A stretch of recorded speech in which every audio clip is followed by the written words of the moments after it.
Welcome to Cheers. I'm your host, Avery Woods.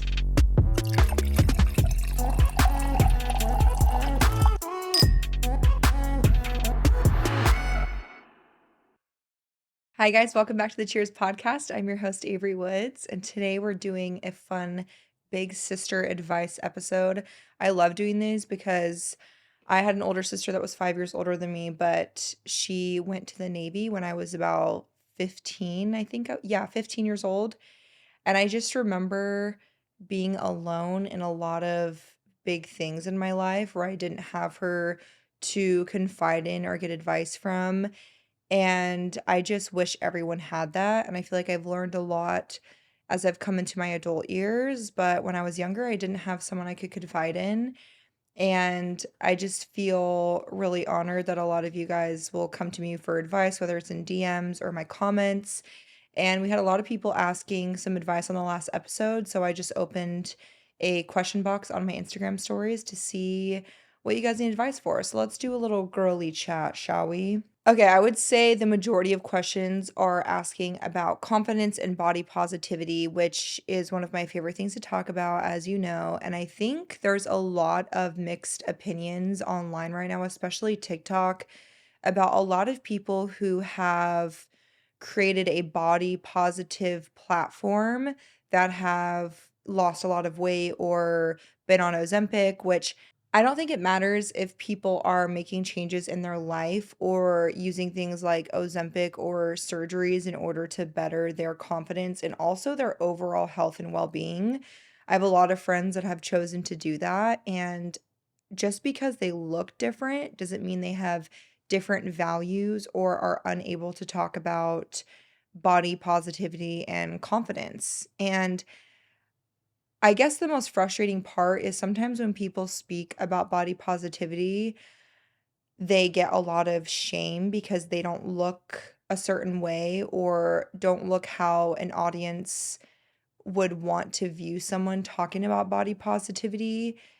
I think it's just the classic don't judge a book by its cover because there's a lot of people in this industry that have a large public platform that deal with self-confidence issues because everything that we do is picked apart and judged. And also, I've even noticed certain things that start to bother me about myself because I do all my own editing on social media. So I'm just constantly watching myself and editing, and there's certain things I do or certain ways I talk or my mannerisms, and I'll kind of nitpick myself and then I need to stop because it's just not healthy.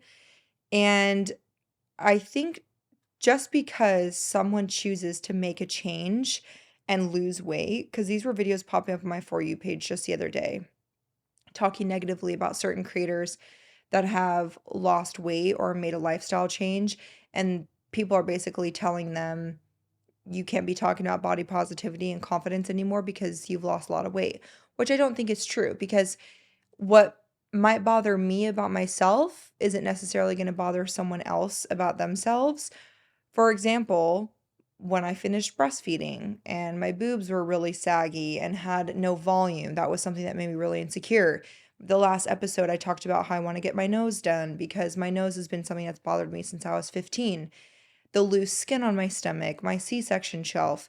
There's just things that I'm not saying I'm overweight or that I, need to be on Ozempic or anything. But I think when people look at you and your life and your platform, they'll look at me and say, oh, she's not overweight.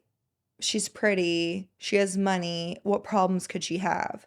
But you don't know what's going on behind the scenes. So I feel like when it comes to body positivity and confidence, you have to just love yourself internally and you cannot compare yourself to anybody.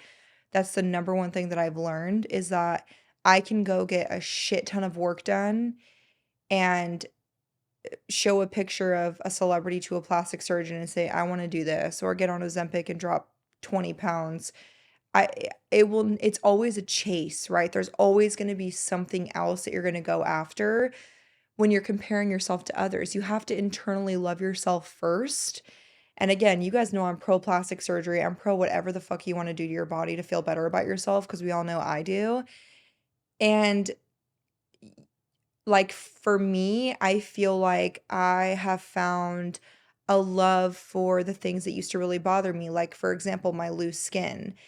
And you know what's really sad about that is I remember when we were in Kauai and I posted that photo dump that said mom bod because some of the angles you could like see my loose skin and my C-section scar and stuff. And the comments ripped me apart. And it was so wild to me. And I went on my Instagram stories and talked about it because people were saying that I was sexualizing myself when my kids were in some of the photos, which, if you think being in a bikini is sexual, that's a you problem. I can't help how people view me and my body. Because if I was in a one piece, they would probably say this, like, say the same thing. But what sexualizes something is a viewer's opinion of it and what they see, not what I'm thinking. I'm not thinking perverted sexual thoughts when I'm taking a photo on the beach with my family and we're in bathing suits. That's just the attire that you wear. And I don't know if it's just because I grew up in California and surfing and was in a bikini most of my life, but I don't view being in a bathing suit sexual. I also don't view like anatomical parts sexual because I'm a nurse. And I don't know. People always have some shit to complain about. But where I'm going with this is when I did that post, I wanted moms to see that you can rock a C-section scar, you can rock loose skin. You don't need to go get a tummy tuck to feel beautiful and confident about yourself. It took me 3 years postpartum in order to feel better about myself. And I don't know if that was a mix between balancing out my hormones or the confidence I've gained while approaching 30 or just coming into the woman that I am, being surrounded by people that support me. But I just want to share that because even though it attracted a lot of hate for people being mad for whatever reason, even if it affected one mom in a positive way that she knows she can look hot in a bikini on the beach with her loose skin or C-section scar, then that's all I need. But I addressed it on my stories because people were saying that I'm not allowed to talk about having a mom bod because I've had work done, which is so interesting to me because, again, if you have followed me on Instagram or were around that time, then you already heard this. But I talked about the fact that you're damned if you do, damned if you don't, right? Because I talked about how I got lipo on my C-section shelf and I shared that entire journey on my Instagram story, and now it's being used against me. But if I didn't talk about that, then it would be I'm a liar and I'm not truthful and can't talk about body confidence because I've had work done. So either way, it's a lose-lose for a lot of creators and people, in the public eye, even people like the Kardashians. They can't show any part of their body without being questioned about Ozempic or getting work done, which have they gotten work done? Absolutely. It's very fucking obvious. You can go back to pictures 10 years ago and they look like different people. But is that something that makes them happy and makes them feel better about themselves? Yes. Do you need to look at their content and watch them? Absolutely not. That's your choice that you're making. So I think it's just finding that inner confidence and doing what makes you happy and fulfills your heart. And I also don't think confidence comes from physical appearance. Like I said, it's internal. And I also just think confidence exudes sexiness. And when you're walking around in a room and your head is held high and your shoulders are back, people look at you like you make a statement. Same with, this is going to get so TMI, but like, I'm sorry, when I'm on top of my husband naked and he's looking at me, 5 years ago, I would have been like, don't look at me, like, turn the lights off. That's so embarrassing. And now I'm like, yeah, you look at me in the eye as I'm riding, as I'm riding you, because, and he looks at me and he's like, oh my God, you're so hot. Like, you're so confident. I love that. Your people don't care about how you look. It's how you act and how you carry yourself. That is what brings confidence. And you just got to fake it till you make it. Because the more you fake it, the more you believe it yourself. Trust me on that. Is it normal to never have climax from penetration, like sex? Yes, it's very normal. I've talked about this all the time. The statistics are less than 30% of women can have an orgasm from only vaginal penetration. You need a vibrator, girl. I'm telling you, you need a vibrator. And when you combine the two, your life will be changed. And if your partner is not on board with that, that means they're insecure and you need to have a little conversation with them. Or you can just show them this clip. Hey, hey, men, if you're feeling insecure because your woman wants a vibrator, that's very normal. If you want to keep getting lucky, get her that vibe, okay? In my Amazon storefront. Oh, I like this one. Best non-negotiable hygiene tips. Okay, I'm gonna do it from a woman's perspective because obviously I'm not a man, but there are certain things that I like train my husband to do. I think for women, you need to pee after sex. That's a big one. That's gonna help avoid UTIs. Definitely wash your downstairs area. I love this one vaginal wash. I'm literally gonna look it up on Target right now, actually. I found it. It's called Down There Wash. I keep it in my shower. I use that after sex. You can even use it before too. 'Cause sometimes David will come on to me and I'm like, bro, I have been running around all day, ran errands, went to Pilates, been with the kids. Like, I'm sorry, before you go put your face down in my south end area, I'm gonna need you to let me take a shower, okay? And David wouldn't care if I haven't showered in 3 weeks because he's so obsessed with me. What it's like. However, sometimes it's about your own, like, confidence, and for me, I'm just like, I feel much better spreading my legs if I know I smell great down there, okay? They also make wipes that I keep, in my bathroom for that area if you're, like, on the go. I also think it's great to have if you, like, work out on the go, and, like, for my teenage daughters, I bought them these like, shower wipes. I think they're from Clinique, I can't remember. I also got them some from Amazon because my oldest is in weight training class in high school or junior high, almost high school next year. It's actually crazy to think about. But I got her those because she's like, "The showers are disgusting, mom. I don't want to use them." And I was like, "Use these, babe. Like, these will help you." So that's something I think is really important with vaginal care. I also think it is really important to like keep yourself groomed down there. I'm not saying you need to be like a baby's ass, okay? But when it kind of gets out of control, that is not supposed to be the cleanliest thing for you. So did have a lot of people ask about how to shave like the vag in the most clean, proper way. And I will tell you what I did before I got laser. You guys know I have laser hair removal, so I'm like a baby's ass down there. I'm not gonna lie. But what you need to do is you need to shave with baby oil and you need to get a razor that has either like a gel strip around it. I use the Venus ones, or they have ones with soap around it. Gives you a nice clean shave. I've also heard you can put baby powder over it after, like once you're all dry. That kind of helps with avoiding shave bumps and like chafing and stuff on your underwear. So that will help a ton. Don't shave against the grain because that will give you a shit ton of razor bumps. Shave sideways. So I always shaved side to side. That helps a ton. Obviously, deodorant. I've been doing aluminum free. So my favorite Salt and Stone, not sponsored or anything. I love their deodorant. It's a little bit pricey. I think it's like $20 a stick, but I buy it off Amazon and it smells so fucking good. It's not an antiperspirant, so it's not clogging my sweat glands up in my pits. And then obviously I just love a good perfume. I love oil-based perfumes. They last so long. I'm wearing Orabella. Is that what it's called? It's Bella Hadid's perfume. It's so fucking good. I wear the Salted Muse one. It's blue. I'm telling you, I put this on this morning wearing a sweatset. I've been working all morning. Scott and I just did that suspect challenge, running back and forth. It's 95 degrees out in a sweatset, and I can still smell myself and how good it is. Because when it's oil based, it'll stay on your skin much longer, and you need way less. I only did 3 sprays. Back of the ears is key because when you hug people, that's where they smell you.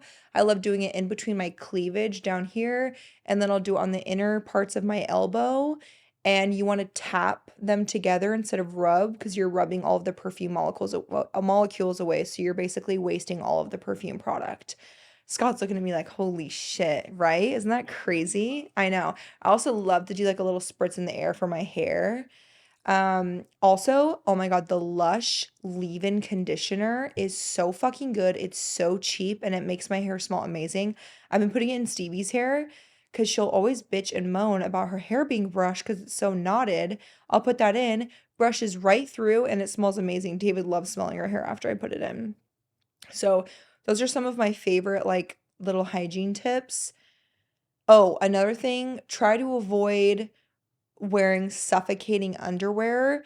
I know people talk shit about going commando. I'm commando right now. The fuck? I'm always commando. If I'm wearing underwear, it's only because A, I'm in jeans, because I'm not trying to have my pussy lips get chafed off from denim, okay? Ow. And or B, I'm wearing something that like could come up like a short dress or something. 9 times out of 10, I'm commando. And you know what? Your girl does not get yeast infections for that reason because underwear is suffocating for women and that's what creates a lot of yeast infections. So, just little fun tips for you. The more you know. Making it through the broke phase. We're struggling so bad right now. I cry every day. Aw.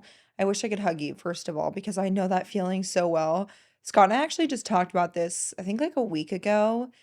And I was telling him about how even as broke as we were, when that was how I felt. Like I not only cried every day, but I would go to sleep, I would dream about the financial stress, and I would wake up every morning and I was like, fuck, it's real life. Like I always thought it was a dream, and then I'd wake up and remember how much we struggled. And the worst part about it was when we were working so many hours, overtime, multiple jobs, so financially responsible. Like we were not spending any extra money. We were so strict. Even at the grocery store, we shopped at Smart and Final in San Diego. And I mean, I told you guys like that's how I learned to cook was I looked on Pinterest at recipes and we had an EBT card when David was waiting for his police certificate or not certificate, but he has like policing whatever. I don't even know what it's called. It's through the state and I needed to transfer from Arizona to California. We were waiting for that to happen so he couldn't work as a police officer yet. And he couldn't even get an interview at Home Depot. Like we were applying to everywhere. And I was newly pregnant with Ziggy, had just started my first nursing job. So we would get a certain amount of money a month from the state to help us. And we didn't have health insurance. So we did not get health insurance until Ziggy I think I was 32 weeks pregnant because there's a picture of David getting sworn into Carlsbad Police Department. And I just had this huge belly. My face was all swollen. But then we were like, oh my God, he finally got a job and we finally get health insurance. So we didn't have to use EBT anymore. But that time in our life when we had literally nothing, the smallest moments mattered the most. Like I remember sitting on the floor in the living room putting our dinner that I would make. We loved like zuppa toscana, the copycat recipe from Olive Garden, or a pasta meal, sometimes even a box of mac and cheese. And we'd sit on the floor with my big pregnant belly and we'd watch The Office on repeat because the only thing we had was Netflix. And at that time, I think it was like $9 a month. And I just remember sitting and being so happy. Like, even though we were super financially stressed and we had no idea what life had in store for us, we had no light at the end of the tunnel. We really didn't. And in that moment, we were just happy and we were still so in love. And I think the hardest part is that financial stress really tears a relationship apart. I think that's actually the number one reason for divorce right now. It's like infidelity and financial stress are the two hardest things, which is very valid. Like, I mean, we were stressed out and you take it out on each other, like, what would you buy this for? Oh, you start bitching at each other for shit because you're so stressed out.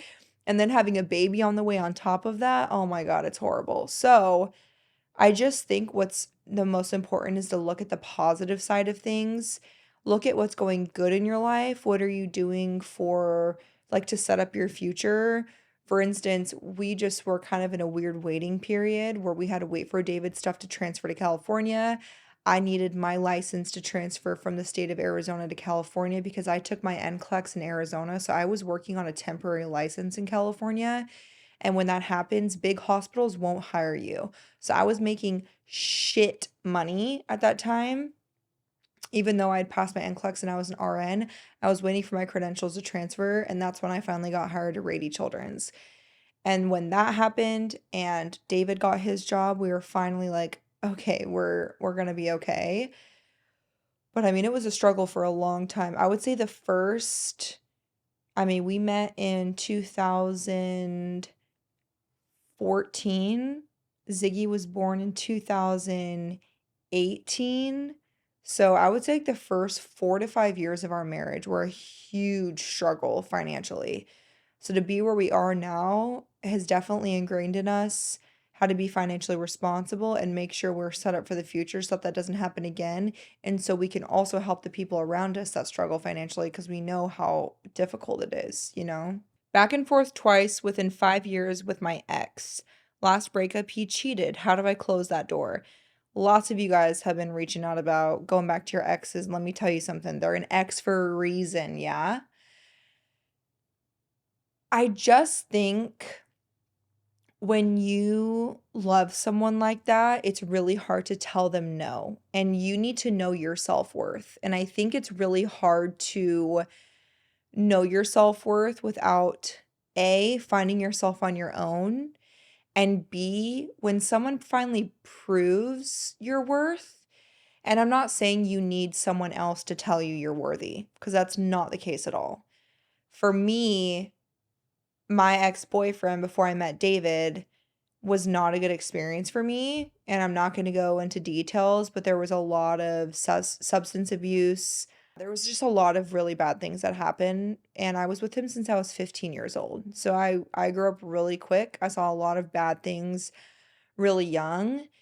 And I didn't know men like David existed. And I also really want to give David credit in the sense of he was not always this man. And I'm not saying that he was a bad man or treated me bad in any sort of way, because that's not the case. He's always just been incredible. But I met him when he was 24. He's 36 now. So the growth I have seen, and it's so true what they say. First of all, men mature way later than women. And secondly, the first, like from 24 to like 29, I'm not saying our relationship was bad because it wasn't. Obviously, I wouldn't have married him and had his children. But it wasn't as consistent as it is now. And there was a huge change when David turned 30 and his maturity, the way he carried himself, being unashamed of prioritizing me and our family. Because I think when you're younger as a man in your 20s and you're surrounded by a bunch of 20-year-old men, there's a lot of people that have opinions that sway you. And a lot of guys think it's emasculine to prioritize their women, and I don't know why that is. And again, I will say this over and over again. It's so sad to me how many comments I've received and I've seen so many other creators receive. Mind you, these are creators that I know personally and I know how incredible their relationship is behind the scenes, like outside of being filmed, where when we share our experiences of our husbands really doing the fucking bare minimum, there's always comments. The overcompensation is crazy because I know you're miserable. Is our standard that low, ladies? Like, is it really? Why is our standard so low nowadays? Because dating apps have just fucked up dating and like meeting people and being personal. I remember we were on a date once and it was pouring rain. And it literally was by the way, I was vlogging our date night. So I had my camera open and David goes, "Stay right here." Gets his umbrella out and walks around to the other side of the car on the passenger side, opened up the door, held the umbrella for me so I could walk in and my hair and makeup and outfit wasn't ruined. That is basic behavior that a man should have towards a woman. I'm sorry, but like the amount of comments I was like, the overcompensation is so crazy. Like, I know you guys are secretly miserable. I'm sorry, that's the bare fucking minimum. Like, where are your standards at? Because in no way did I show that to say, like, oh my God, he goes above and beyond. He's the best. No, he just does what he should. And I've talked about Campbell too and Jet, and I love them. I think they're so sweet. And I think it's the same for them. Like, I think it's so sad that women's standards are so low that when we're treated right, they think it's to compensate for really not being happy.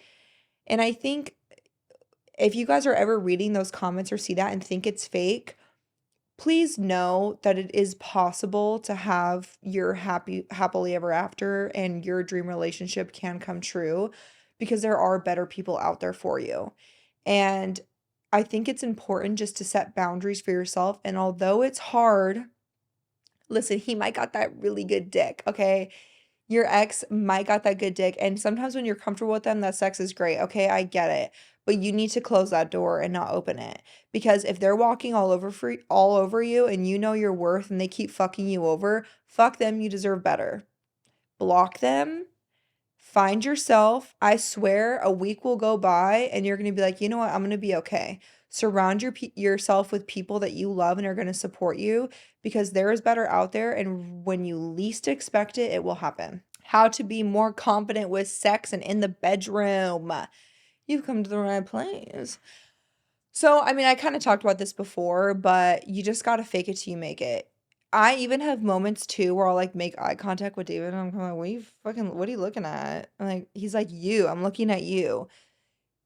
I am a big like intimacy person. I'm like, listen, there's moods, okay, where I'm like face down, ass up. Okay. There are those moods where Avery Woods becomes a porn star with her husband. Scott's dying. But I like connection, and I mean, I've talked about this a million times where if David and I are having an off day, I do not want his penis inside of me. I don't. Get that thing away, all right? But I feel like when I'm connected with him, it's so much better in the bedroom. And when you're confident, your man is gonna be exploding, metaphorically and physically.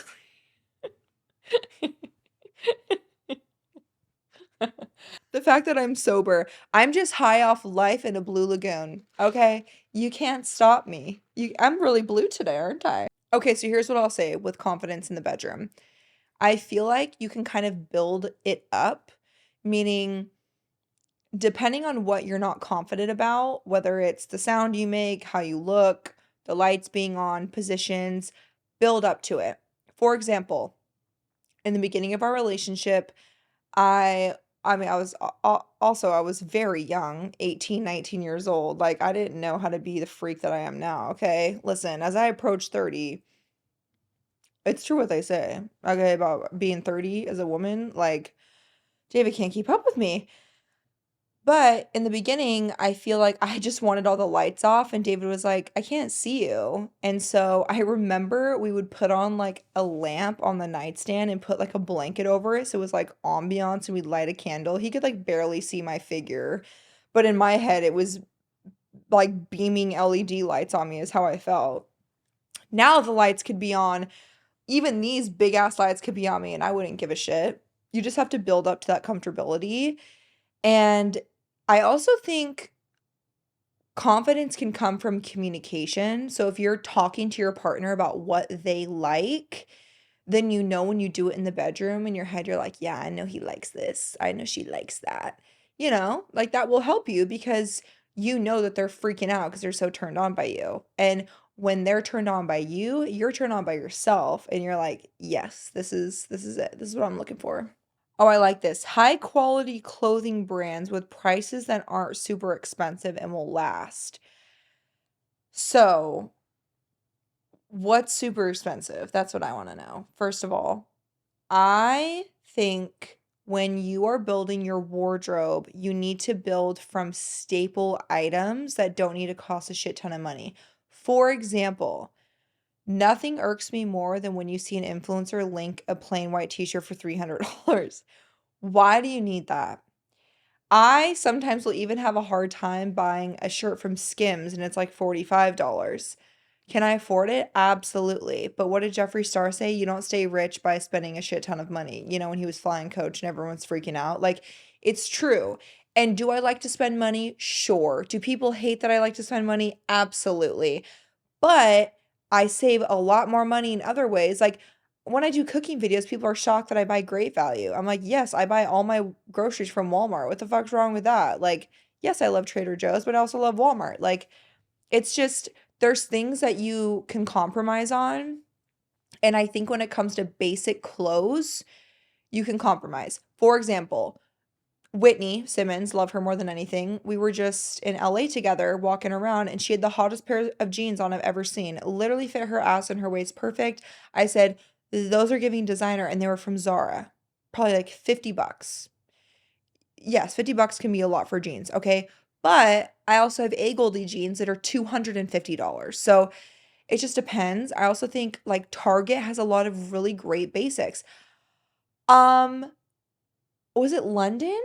Yes, my nail tech, London, was wearing the cutest pair of jeans a couple weeks ago, and I was like, "Holy shit, I'm obsessed with those. Where are those from?" She goes, "Walmart." They were like baggy dad jeans. I think they're like $25. You do not need to spend a lot of money when you're building a basic wardrobe. Now, I like to invest in things that are accessories that will last a long time and be used no matter what seasons. For example, bags and shoes and jewelry. Have I spent a lot of money on outfits for like red carpets and stuff? Yes, absolutely.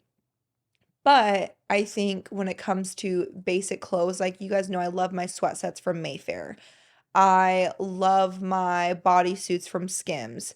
I love my baggy dad jeans from Levi's. Those are like, I think like $78, but I've had them for 3 years. So to me, that's worth the money because it's longevity. You guys know I love Free People as well, which can be on the pricier side, but some of their basic items, like in their Free People movement line and their activewear, can be a little more budget friendly. I also love Princess Polly, which they just opened a Princess Polly at Scottsdale Mall. I feel like we need to go. We need to go. Oh, also another favorite for both myself and David, and actually my girls now, Abercrombie. I love Abercrombie. Listen, if anyone's gonna come for me about the CEO, that was their previous CEO. I see people commenting about that when people are sharing Abercrombie. Get your facts right. It was their previous CEO. Okay, we're fine. But their quality of jeans is crazy. For me to be able to find a pair of jeans that fits my waist and my thighs and my ass and the length, because they have short, regular, and long, I appreciate that so much. Their quality of tops, their like baby tees are super thick and flattering. Love. And then I also love investing in bras from Skims. Their Fits Everybody Triangle Bralette. I have every single color since I got my boob lift because I couldn't wear underwire for a long time, nor do I need to because I have a boob lift. I love their bra so much. How to end a friendship that is no longer serving you. It's very one-sided. I feel that so much. I've had that happen quite often. And I feel like it depends on the situation. And I kind of need more context because are you wanting to distance yourself or like cold turkey cut them off? I do feel like having a conversation is essential in the sense of I don't like to leave situations with bad taste in my mouth, like bad experiences or feelings. And I'm the type of person that would prefer to talk it out. And unfortunately, I've had situations with friends that just choose to block me on everything and never speak to me again, which I think speaks more about their character than mine because if you don't want to speak to me, that's totally okay. You don't want a relationship with me, that's fine too. But I would like to talk about why and kind of like end it on good terms. Now, if you fuck me over, I will block you and I will never speak to you again and get a restraining order while I'm at it. But that's if you're doing me dirty, you know?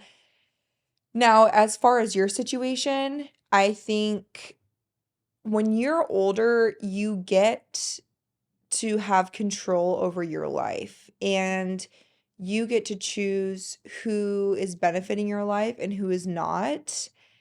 And sometimes you just need to cut out the toxicity, and there's nothing wrong with that. And there's a lot of people in this world, and sometimes two people are not meant to be in each other's lives. You just don't vibe, you can't figure it out, and you don't know why, and that's fine. And even though those conversations are extremely hard to have and it can be really awkward and you don't want to hurt their feelings, it's better than just leading them on, and then you build up so much resentment and anger that you just implode and explode on them. It's just not worth it. So I think, meeting up and talking about what's bothering you is the best way to handle it, and just be honest. Like, I don't see this continuing moving forward. And, even though that makes me sad and I don't want to hurt your feelings, but I just don't want it to be so bad that I resent you. And I think it's just what's best for us, because although there's been people that have completely fucked me over, I'll still have love in my heart for them and like remember our experiences together and support them from afar. And you could want that with your friend or you could not. So I think it's just depending on how you want your future to be moving forward with them.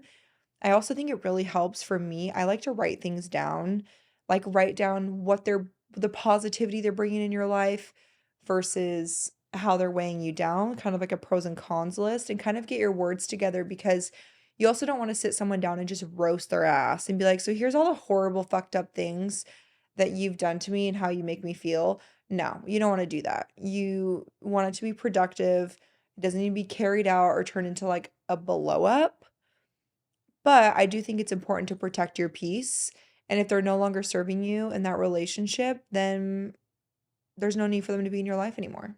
Again, on that note, getting so many questions about how to deal with friendship breakups, which we've talked about. I think we did a whole episode about this actually, because your girl's been through it, okay? I think friendship breakups can be even more heartbreaking than romantic relationships ending. And I think it's because you almost feel like, how do I word this? It's different when it's not a romantic love, meaning you hear about relationships breaking up and you're like, I love them so much, but the relationship isn't working. When a friendship is ending, it almost feels just like so personal, and that they're coming for you and who you are as a person and your character. And it's just really hard. It's hard because it makes you do a lot of inner reflecting. It's hard because you're embarrassed. It's hard because it affects other friendships around you and relationships around you. But what I will say is, after experiencing this, I've realized it's a blessing in disguise when you're able to have that toxicity gone. Also, it can make you realize how toxic it actually was when you're on an outside perspective. I think one of the hardest things too about friendship breakups is when other people, I'm sorry, when that friendship or that person or people decide to speak to so many other people in your life about you and the experience that happened in that relationship, and everyone just kind of goes along with it and believes it and sides with them, and then you're just kind of standing there alone like, "Hey, is no one going to ask me what happened? Or are y'all just going to shit talk me?" Like, that's really hard. And for me, I've just noticed it's not worth my time. And I think there's a lot of people I could call and say, "Hey, wait, if you want to hear what happened or like what I've experienced, I'm willing to tell you." But like, why? If they're not willing to reach out and listen, they don't want to know, because they've already made their mind up. So once you grow on your own and time has passed, because time really does heal all, I feel like you'll take a step back and realize there's a lot that you learned from that situation. There's a lot you learned from that relationship. It taught you what you need in a friend. That's like, for me, I have so many great people around me now because I know what I'm worth, and I know that I'm not unworthy of great friends because for a long time I felt like I was like, what the fuck is wrong with me? Like, why does this keep happening? Why do all these people keep fucking me over and not caring about my feelings? And when you find those people, you realize that there was no fulfillment in that friendship. And although, again, like I said, you will always have love for them and remember your memories, but you're going to be in a better place. And although it sucks right now and your heart's probably broken and you're in a bad place, it will get better over time. And it will get better as you grow your people around you and you have that support system because that's what's going to get you through it. And you will only come out stronger in the end. And I'm sure those people will look back and realize what a great human you are and probably regret decisions that they've made if they were not being very nice to you. Oh, how to get over people pleasing. Girl, preach to the choir. I'm so bad about that. I feel like this year has been a great year of growth and boundaries for me because I'm such a people pleaser. But the issue is being a people pleaser in an industry like this is people love to reap the benefits. And that's what's really hard is when your life exponentially changes and all of a sudden you have all these great connections and money and you get PR and people think you're cool because you have this status. I am always a people pleaser. I never want to create conflict or arguments, and I just want to stay neutral. But boundaries are also very important because if you people please your life away, people are going to step on you all fucking day long. And I think there's a difference between being a people pleaser and just being a nice human being. Like, I want to go above and beyond for everyone in my life, but not to the point where I'm dragged down myself, where I have nothing left. So I think it's just thinking in your head when you're speaking to someone or in a situation where you feel like you're people pleasing, you're almost like lying, like compensating because you don't want to be truthful and honest because you're a people pleaser. You need to do some inner like self-reflecting and tell yourself, is this how I really feel?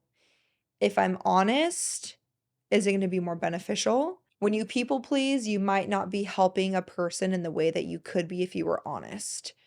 And I've done a great job this year at being honest with myself, with the people around me, my family, my friends, because sometimes you almost resent those people if you aren't. For example, if something is festering inside of you, but you're a people pleaser and you don't want to speak to that person about it, you are going to hold that in forever and resent that person for no reason. It's just because you aren't being honest with them. And it's hard. It's hard. It's challenging when adult conversations like that happen with your relationships because it's awkward. Like, no one wants to have conversations like that. But you also need to put yourself first sometimes and protect yourself. So just remember that. Dealing with girls who are low key haters but pretend to be my friend. Do I be nice or not? Oh my God. I relate to that so much. It's so funny to me because even in my neighborhood, at my neighborhood gym, at my kids' schools, I have so many haters and they all suck my dick all day long. Talk to me, ask me for a photo, like look at me and smile. And I'm like, they don't know that we have mutual friends. And I know you guys are all opening your mouth about me and being nasty on other websites that are really gross. So here's my thing. I don't feel like it needs to be a situation where they're called out. I think the best thing to do in situations like that are just kill them with kindness because I know who my haters are. I see them almost every day. I see them in my everyday targets and, like I said, gym, school drop offs, driving the golf cart around my neighborhood. I see them and they see me, and I will never be anything but kind. Because if you are hating me because of things that other people have said about me that are either made up or through a rumorville, and you're judging me off of that without even getting to know me, That's such a reflection of that person. It's just sad, right? Like you have to feel sorry for them. And what it is, it's a lack of confidence in them because they see you confident and thriving. And if they don't want to work on that themselves, that's a them problem. But you're thriving, queen, and all they could do is maybe ask for some advice if they need it. But I feel like that's the issue with womanhood nowadays is no one could be happy for someone. Like, I don't know why more women can't just cheer other women on. Like, I see people thriving and I'm like, fuck yeah, queen, get it. Even even when I talk about how when I was a nurse and I was so broke and we were struggling and I was building up my social media career, I saw other women doing what I wanted to do, and I'm like, "Fuck yeah, queen, get it. Like, get your bag, go shopping. I wanna see what you buy. I wanna see you unbox your designer bag. I wanna see your new house tour. I wanna see what car you bought. Because 'cause I'm not only cheering them on, but I'm manifesting that for myself. And I don't know why more women can't do that. They automatically see another woman succeed and they have to make up an excuse of why they can't like them. And I just don't get it. And again, that's such a huge reflection of themselves and their insecurities. But when you don't have that mentality, you just think a different way. And I think the girl that asked this question is like me in that sense. And if there are people in your direct life doing that, you should not be associating with them anymore because they are only trying to purposely drag you down because they hate that you exude confidence and success. And that's okay to have that boundary and kind of, back away slowly.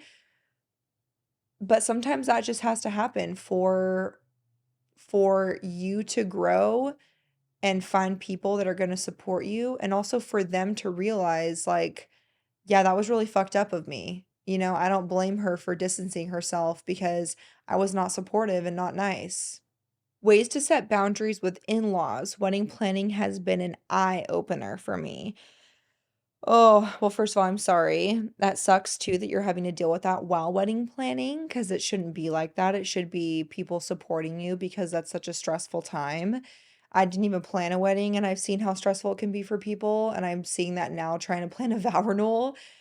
But, I would say, first of all, what's your partner doing to help alleviate this? Because it is his parents. And I think that's a huge reflection on your partner. And I'm really thankful that David has been nothing but supportive when it comes to his parents, because we've obviously talked about the boundaries we've set with them. But you have to realize going forward that this is your life with their son. And although you respect them because they're your son's parents, there's going to be a time in the future where they're not around and it's just you guys and your family. You need to create a life for you. You might not have the same values as them or want to raise your kids in the same way as them, but point blank, period, it's your and your husband's life. And the way you guys want to go forward with your family is your choice, and how you want to raise your kids is your choice. If you listen to everything that they do, you're gonna resent them, you're gonna resent your husband, you're gonna raise your kids in a way you're not happy with. So I think even though it's awkward, I think sometimes being honest is the best way. And if they don't take it maturely, that's just a reflection of them. And that would be really sad because you're gonna be their daughter-in-law. Like they should respect you. You are the bride. Respectfully, I mean, the groom's important, but like it's your fucking wedding. It's about the bride. So I would say if you haven't talked to your fiance about it, I would speak to him about it and say, hey, what your parents are doing with X, Y, and Z is really upsetting for me. It really hurts my feelings. I'm having a really hard time with it because I don't want our special day ruined. And I also think if those boundaries are not respected and they're not reciprocating or like taking you know, not advice, but if they're not listening to what you have to say and making a change, maybe there needs to be changes in the wedding where they're not as heavily involved. And that's really sad, but it's your wedding, queen. Like, you got to set boundaries because it's your day forever. And the worst thing you could do is have a wedding where you didn't have these boundaries and then you resent them and your husband forever because of what happened at your wedding. You don't want negative memories associated with the biggest day of your life. That's not fair to you. So I would say just address it with your husband or your fiance. So maybe you guys can figure out a conversation to have with your in-laws, but you've got to make those boundaries now before you get married, because if you continue on letting them do this, they're going to walk all over you for the rest of your life and you're just going to resent them for it, which you don't want, especially when it comes to the future and you having kids and they're involved with your kids. You don't want that. Okay, my angels, that is it for today. Today is Sunday, so we're going to go over to a friend's house and go watch football.